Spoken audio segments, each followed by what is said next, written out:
Hoy le damos la bienvenida a Gonzalo Cañete. Él es economista, experto en macroeconomía, bolsa, derivados financieros, con una larga trayectoria y un gran conocimiento de los mercados. ¿Cómo estás, Gonzalo? Es un placer tenerte de nuevo aquí en el Comercio TV, en Buenos Días, Wall Street. ¿Cómo te encuentras, compañero? ¿Qué tal, Ana? Muy bien, muchas gracias por tenerme en primer lugar. Gracias a vosotros. Perfecto, Saludos, bienvenido nuevamente. Perfecto. Vamos a hacer un repaso un poquito de todo el panorama económico, elecciones, mercados, Bitcoin, en fin, todo lo que lo rodea la actualidad económica. Y te pregunto, o empiezo a preguntarte en primer lugar, por las elecciones de Estados Unidos de la semana pasada. ¿Te sorprendió el resultado de estas elecciones? ¿Por qué crees que Donald Trump acabó arrasando? Y si veremos un giro de 180 grados o es demasiado en cuanto a la economía de Estados Unidos. Bueno, pues son dos preguntas. No me sorprendió el resultado, en primer lugar, porque casi todos los grandes medios de comunicación decían que Kamala Harris podía estar tomando la delantera en las encuestas, que Donald Trump podía estar, pues, en algunos estados ganando por poco, mientras que casi todas las encuestas que veíamos, incluso las descentralizadas como Pollmaker, mostraban que había una clara superioridad en cuanto a voto o intención de voto hacia Trump que hacia Kamala Harris. Por lo tanto, cuando veíamos cierta desesperación desde el Partido Demócrata y sobre todo desde las grandes firmas de medios de comunicación diciendo que, bueno, que quizá no ganaba Trump, decíamos, va probablemente a arrasar, porque basta que los grandes medios digan que va mal para que sepamos que probablemente la intención era distinta. Incluso la mayor encuesta de todas fue la que se hizo a través de X, que da casi 6 millones de votos, y claramente daba más de un 70% de intención de voto hacia Trump. Y al final hemos visto que es lo que se ha cumplido, que ha sido casi imposible parar.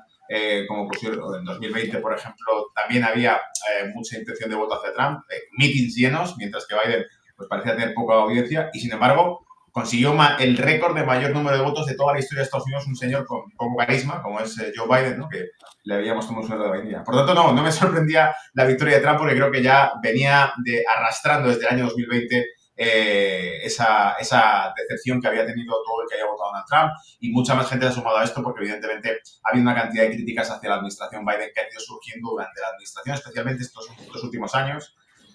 Por ejemplo, con el tema de fondos públicos enviados a esa guerra de Ucrania, donde teníamos al Partido Republicano diciendo que no iban a seguir mandando fondos, mientras que la política principal de Donald Trump, que era invertirlo en el propio Estados Unidos, en volver a reforzar el país, pues se estaba ignorando por completo, y creo que ese es el Partido Republicano, tenía esa postura fija, ¿no? La idea de que hay que empezar a invertir en el propio país, es la idea que ha tenido Donald Trump desde la primera legislatura. Interesante. Y sí, eso es algo que se había estado viendo anteriormente. Pero ahora, Trump, ¿es uno nuevo, distinto al de la vez pasada, del mandato pasado del 2016? ¿O simplemente estamos viendo, como podríamos llamarle, la versión 2.0? Sí, yo diría que es la versión 2.0, porque tenemos un señor que es más mayor, o sea, tiene más años, estará más cansado probablemente, pero por otro lado tiene mucha más determinación porque sabe lo que le viene encima. Es decir, tiene la experiencia de la administración anterior, que duró 4 años, tiene la experiencia de la excepción que tuvo en las presidenciales a las que se presentó del año 2020. Le han llovido insultos, le han llovido persecuciones políticas, persecuciones judiciales incluso. Ha clamado en mil y una veces que evidentemente era una persecución política la que tenían contra él, que era una caza de brujas, que no era propia de una democracia como la de Estados Unidos, y ha terminado en la Casa Blanca. Por lo tanto, evidentemente, el señor que está ahora en la Casa Blanca es bien distinto al que estaba en 2017 a 2020. El de 2016 a 2020 sospechaba que había un conglomerado de intereses dentro de Estados Unidos que no velaban por los intereses nacionales de Estados Unidos. El que está ahora sentado ya sabe que es así, no lo sospecha. Por lo tanto, será muy interesante ver cómo desempeña su agenda política ahora, porque para muchos decían, ¿no? Incluso si pudiese ser la hora en la que Donald Trump se vengue de todos aquellos que lo han estado acosando desde prácticamente todos los frentes. Bueno, vamos a ver qué tal esta versión Trump 2.0, como decía nuestro compañero Alejandro. Gonzalo, te pregunto, los aranceles forman parte central, ¿no?, de este plan económico de Donald Trump. Lo sabemos, los economistas, o muchos de ellos, advierten que podría haber consecuencias perjudiciales también para Estados Unidos y para el mundo. Precios más altos, guerras comerciales y mucho más. Te pregunto, ¿son un arma de doble filo los aranceles? Lo son sin duda. Es decir, que establezca aranceles sobre su propia economía hacia las importaciones, lo que va a hacer a priori es encarecer los productos, casi todos los productos que tengan. Es evidente que Estados Unidos además es un país que desde el punto de vista comercial es netamente importador. Es decir, el fuerte de Estados Unidos es la balanza financiera, no la balanza comercial. Por lo tanto, depende mucho de ese comercio externo. Es el mayor consumidor del mundo. En alguna ocasión puse el ejemplo con los datos de 2022. En 2022, el consumo agregado de todos los BRICS alcanzaba en torno a 11 billones de dólares, mientras que el consumo agregado de Estados Unidos, solamente Estados Unidos, lo superaba, eran 16 billones de dólares. Por lo tanto, es el mayor consumidor del mundo. Si China es el mayor productor, Estados Unidos es el mayor consumidor. La política de aplicar aranceles lo que va a hacer es encarecer los productos dentro de Estados Unidos. Y esto muchos lo señalan como una política inflacionista. Ahora bien, yo creo que la estrategia que sigue Donald Trump es apretar, porque no olvidemos que a China la amenaza con un 60% de aranceles y a Europa entre un 10 y un 20% de aranceles. La amenaza es encarecer los productos que se importan dentro de Estados Unidos por parte de China, pero por parte del resto de grandes economías, incluido Europa, que es país aliado, que es bloque aliado. Y sin embargo, probablemente lo que persigue como objetivo es, bueno, yo encarezco los productos dentro de Estados Unidos, pero vosotros os llevo a la quiebra de la balanza comercial. ¿Y qué ocurre? Que en ese ínterin, durante ese proceso, probablemente veremos países como, pues como China o bloques como el europeo que probablemente cedan a ciertas presiones y digan, bueno, ¿qué podemos hacer para que no apliques aranceles? Porque estamos perdiendo buena capacidad de producción y de venta hacia el exterior, porque es Estados Unidos el que lo compra. Y entonces Donald Trump hará, como ya hizo en 2019, bueno, mira, yo me planteo reducir esos aranceles si a cambio compráis producto, por ejemplo, agrícola estadounidense, digamos, soja estadounidense, incluso carne, ¿no?, estadounidense, y con esto solvento, refuerzo mi sector agrícola mientras que, y el sector ganadero, mientras que a cambio de eso pues voy reduciendo esos aranceles. Es un arma de doble filo, como tú has dicho, Ana, precisamente porque lo que busca con ello es presionar para obligar a esos bloques a que consuman productos que, aunque no sean competitivos desde el punto de vista internacional, como puede ser a Europa en 2018, la presionó con comprar gas licuado estadounidense, aunque era más caro que el ruso, y fueron los alemanes. Y la amenaza fue básicamente o compráis el gas licuado estadounidense o dejamos de comprar vehículos alemanes. Claro, el déficit comercial con Alemania es de más de 60.000 millones de dólares en aquel momento. Por lo tanto, sabe muy bien lo que está haciendo cuando hace esto. Bueno, entonces realmente, ¿qué es lo que podríamos esperar? Propiamente tú que estás en Europa, ¿nos podrías dar una pequeña explicación de cuánto daño podrían causar los aranceles propiamente para la economía europea? Bueno, para la economía europea lamentablemente es desastroso ya, porque la economía europea ya está en recesión. Es decir, la economía europea, cuando seguimos la actividad económica, por ejemplo, de las dos principales potencias, que es Alemania y Francia, son los dos pilares sobre los que se sostiene el euro. Podemos ver que Alemania no tiene crecimiento, lleva desde el año 2022 con un crecimiento cero, presenta periodos de crecimiento ligeramente positivo con periodos de contracción económica y, de hecho, se juega el segundo periodo en contracción económica, del cual sale por los pelos. Tenemos un gobierno en Alemania, además, que ha colapsado hace pocos días, anunciando que tienen que ir a elecciones generales. Un partido que iría más bien por el eje de Donald Trump, que es un partido patriótico de Alemania que no va por las políticas europeas, que también estaría ganando esas elecciones. La agenda verde europea ha impuesto altos costes energéticos para su economía, ha sido un tiro en el pie. Hay una serie de factores que hacen que Europa ahora mismo sea un caos a nivel político, a nivel económico, con malos números. Por lo tanto, llovería sobre mojado. Las sanciones comerciales que podría poner la administración de Estados Unidos a Europa lo que van a hacer es rematar una economía que se está disgregando, me atrevería a decir, porque los partidos que están ganando cada vez más voto en las encuestas son partidos que no son precisamente europeístas, no son partidos de aglutinación, son partidos de corte más nacionalista, más patriótico, el efecto Donald Trump, pero dentro de Europa, que es, vamos a dejarnos de políticas verdes, pues, cesiones de soberanía nacional y vamos a empezar a mirar por los intereses de Alemania, en este caso, con partidos como la AfD, en Francia, con esa coalición de un frente popular recortando votos y pegándolos de un sitio y de otro para que no gane el mayor partido, que ha tenido más de 10 millones de votos, que es el partido de Marine Le Pen, que es un partido igual de corte nacionalista, más patriótico, más centrado en la política francesa. Es decir, el efecto Trump también está surgiendo en Europa y por eso Europa creo que se encuentra en una situación de transición hacia una nueva forma de llevar su política que dolerá mucho y que además costará probablemente crisis. Bueno, el impacto Trump en mercados, en el mundo entero y en definitiva en toda la economía, pero sobre todo también en los mercados, que ahora vamos hacia ese lado. Porque hay analistas que sugieren que mientras no haya un error de política de la Reserva Federal, un aterrizaje brusco de la economía o un choque externo, el camino de menos resistencia es la continuación del mercado alcista que estamos viendo y que se ha disparado también a partir de las elecciones y la elección, como digo, de Donald Trump como presidente. Gonzalo, ¿tú dónde ves el techo de los mercados a día de hoy? Bueno, es muy difícil responder a esto sin la bola de cristal, ¿no? Pero yo diría que lo que hemos visto en 2016, por ejemplo, tuvimos un escenario parecido. Nos advirtieron que de ganar Donald Trump podría haber un colapso de las bolsas. Ocurrió lo contrario. De hecho, del 2016, tras ganar Donald Trump, un año vista después, había más de un 30% subida en el S&P 500. Así que yo creo que lo que veremos será que de momento va a durar el efecto que ha tenido de celebración, las subidas de bolsa. Hemos visto además que lo que priorizaba con la administración Biden era el sector tecnológico. Pero es que a esto se le suma ahora el sector de la energía, por ejemplo, con Donald Trump, porque sabemos que Donald Trump sí sería más partidario de los hidrocarburos y hemos tenido una industria muy desarrollada, altamente tecnológica en Estados Unidos, que es la industria fracking gasística, que se ha quedado rezagada durante la administración de Biden y que ahora probablemente retome mucha fuerza. Por eso es el sector tecnológico el que sube, porque incluye a Elon Musk dentro de su administración. Es el sector energético el que sube también, porque probablemente se reactiven proyectos gasísticos que había en Estados Unidos que se han quedado estancados o suspendidos con Biden. Y también el sector financiero, porque no nos olvidemos, Donald Trump ha prometido que por cada regulación que se pusiese nueva, quitaría 10 regulaciones anteriores. Por lo tanto, desregulación volvería a estimular ciclos positivos en el mercado de servicios financieros estadounidense de Nueva York, en Wall Street. Así que son tres potentes motores para las bolsas que de momento tienen un escenario bastante positivo en adelante. Así que yo creo que veremos que el ciclo, a menos, como has dicho tú, que surja cualquier otro factor externo, el ciclo desde el punto de vista comercial y de negocio en Estados Unidos va a ser positivo. Interesante todo esto, ¿verdad? Entenderlo de otro punto de vista. Y bueno, Gonzalo, la verdad, es impactante todo lo que nos estás comentando. Pero vamos a hablar un poco de, de los beneficios o también los beneficiados que han salido ahora que Donald Trump ha resultado ganador. Y bueno, sabemos a grandes voces que Tesla es uno de ellos. ¿Cómo ves? ¿Hay algo bueno? ¿Hay algo malo que resultará de todo esto?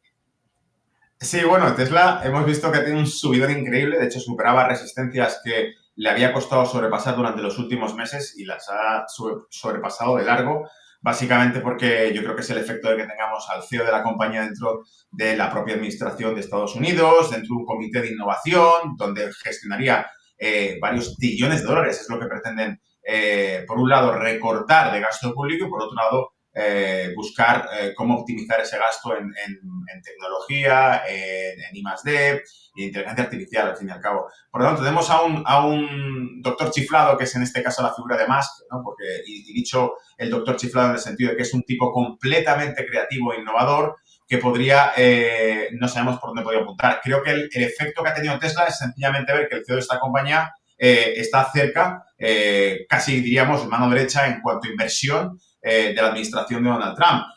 La única pega es que, evidentemente, Tesla es una compañía de venta de vehículos eléctricos y Donald Trump no se ha caracterizado por apoyar la agenda verde ni las concesiones, subsidios a la energía eléctrica o los vehículos eléctricos. Donald Trump ha apostado siempre por la industria de hidrocarburos. Por lo tanto, aquí hay una paradoja. Sube Tesla porque, evidentemente, forma parte del círculo cercano de Trump.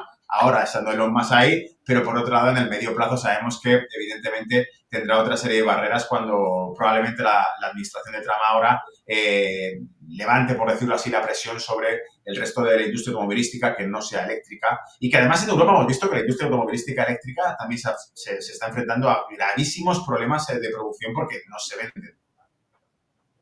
Ajá. Gonzalo, tenemos que hablar indiscutiblemente hoy de Bitcoin, de esa subida también impresionante de este activo digital. Ya he perdido la cuenta, pero estaba leyendo que ha subido el 10% en las últimas 24 horas. Muchos ya están insistiendo en que probablemente lo veamos en los $100.000, pero a la vez que estamos viendo esta subida de Bitcoin, estamos viendo una bajada en el oro, que suele ser ese activo de refugio, ¿no? Que llamamos comúnmente, y que viene siguiendo en este caso, o que venía siguiendo un patrón alcista. ¿Qué va a pasar con estos dos activos? ¿Qué va a pasar con el Bitcoin? ¿Qué crees que pueda pasar con este activo digital y qué puede pasar a su vez con el oro?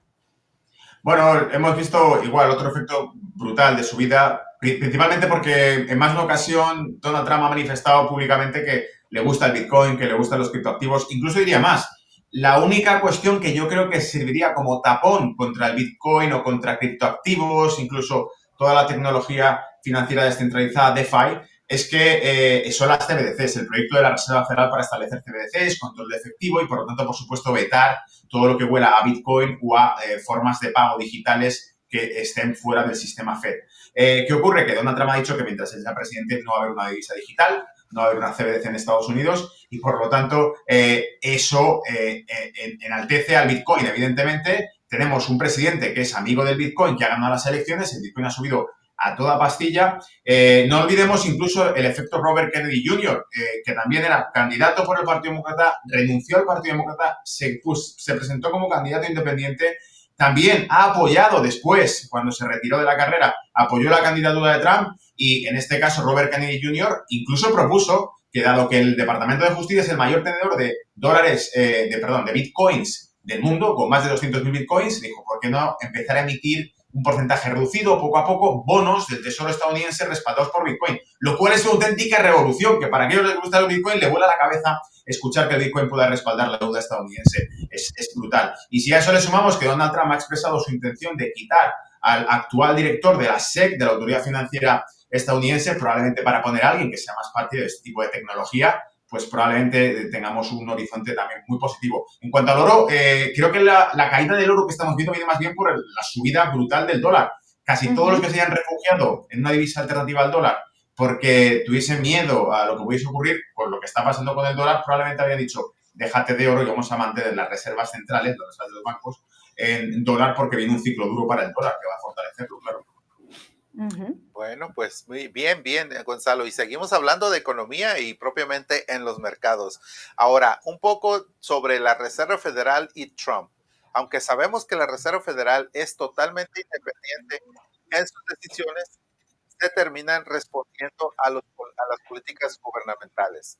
La sensación de que Trump querrá tener más poder que Jerome Powell, pues no se dará tan fácil, ya que Jerome Powell no querrá dar su brazo a torcer. ¿Cómo ves esta relación a futuro entre ellos dos? Y ya es algo, parece ser personal, no es con la agencia de la Reserva Federal, sino propiamente Trump en contra de Jerome Powell. Bueno, Jerome Powell entró durante la administración de Trump y me río porque la relación de Donald Trump con la Reserva Federal tampoco ha sido históricamente buena. Y, de hecho, si nos remitimos incluso a la administración anterior, durante la Navidad 2017-2018, si no recuerdo mal, fue cuando publicó ese tuit Donald Trump diciendo que el peor enemigo para la economía estadounidense no era China, sino que era la propia Reserva Federal. Es decir, cuando Donald Trump insistió y presionó a la Reserva Federal con que redujesen los tipos de interés, abaratasen el dólar, aumentasen la liquidez, estuvo semanas, si no quizá más de un mes, dando guerra con eso, diciendo que estábamos en mitad de una guerra de divisas, que el resto de países hacían trampas rebajando sus monedas para competir de forma injusta en los mercados internacionales con Estados Unidos y que Estados Unidos necesitaba forzosamente rebajar el valor del dólar. Y hasta que no consiguió que la Reserva Federal empezase a cambiar esto, se atrevió a publicar en redes que la Reserva Federal era el peor enemigo de la economía estadounidense por encima de China. Por lo tanto, el tipo es bastante radical y le importa poco que se considere que está interviniendo o interfiriendo en la política monetaria de Estados Unidos porque abiertamente señala a la Reserva Federal, dice lo que dice y de momento Jerome Powell, lo que sabemos, hace pocos días sus declaraciones fueron que no va a renunciar, que va a seguir ahí. Así que veremos cómo va evolucionando todo esto. Pero la política, afortunadamente, le cogen un ciclo flexible de política monetaria expansiva. Pese a que veamos el fortalecimiento del dólar, la postura de Reserva Federal es de cortar tipos de interés, que es lo que quiere Donald Trump. Así que por el momento no debería haber mucho conflicto entre ambos. Bueno, iremos viendo capítulo a capítulo, ¿no? Porque, como decía Alejandro, parece que estén echando un pulso entre los dos. Y bueno, otro de los temas destacados, ¿no?, de esta nueva política que vamos a vivir en Estados Unidos con Donald Trump y que ya lo ha insinuado, por cierto, Kashkari, el presidente de la Reserva Federal de Minneapolis. Habrá que esperar, ya lo digo. Pero avecina que si las empresas pierden empleados por deportaciones, habría cierta disrupción y que las deportaciones masivas podrían afectar al rendimiento en algunas empresas. ¿Qué opinas de todo esto? Sí, claro, obvio, no hace falta que seamos cascaris para deducirlo a lo que se refiere. Sencillamente, si deportan masivamente a población, no dentro de Estados Unidos, a inmigrantes, los deportan a su país de origen, evidentemente lo que van a perder en ese momento va a ser fuerza laboral. Es decir, un porcentaje considerable de gente que está disponible para trabajar, sobre todo a costes muy bajos, es decir, a salarios muy bajos, y al expulsarlos, el efecto lo que se va a conseguir es que haya menos población disponible para trabajos. Los trabajos, como habrá menos población disponible, empujarán al alza los salarios, es decir, el coste laboral se empujaría al alza, la inflación resiliente, la inflación sticky, ¿no? Sticky inflation, que se llama en Estados Unidos, la pegajosa. Si descomponemos la inflación, podemos ver que se fundamenta en el sector servicios. El sector servicios de alta fuerza laboral. Alta fuerza laboral significa que básicamente son los costes laborales los que mantienen la inflación todavía subyacente, sobre todo en el entorno del 3%, 2 y pico, y por lo tanto expulsar a mayor población puede retroalimentar la inflación. Sumámosle además las tarifas a las importaciones, también podrán generar inflación, así que lo que Cascaris ha dicho es que estas políticas pueden ser inflacionistas en el medio plazo. Lo sabemos de sobra, pero de todas maneras es su promesa electoral y estoy seguro que es probablemente hacia donde él vaya a cumplirlo a rajatabla, porque de momento creo que tanto partidarios como detractores de Trump tienen claro que cumple con lo que dicen. Yo tengo una última pregunta que creo que no la hablamos al principio. Yo te preguntaba si con Donald Trump la economía de Estados Unidos va a cambiar radicalmente, va a dar un giro de 180 grados, vamos a ver cambios muy radicales, o va a ser una continuación de más de lo mismo con ciertos toques. Yo sospecho que más bien será para cambios radicales. Primero, es un personaje que se caracteriza por tomar decisiones radicales, no lo olvidemos.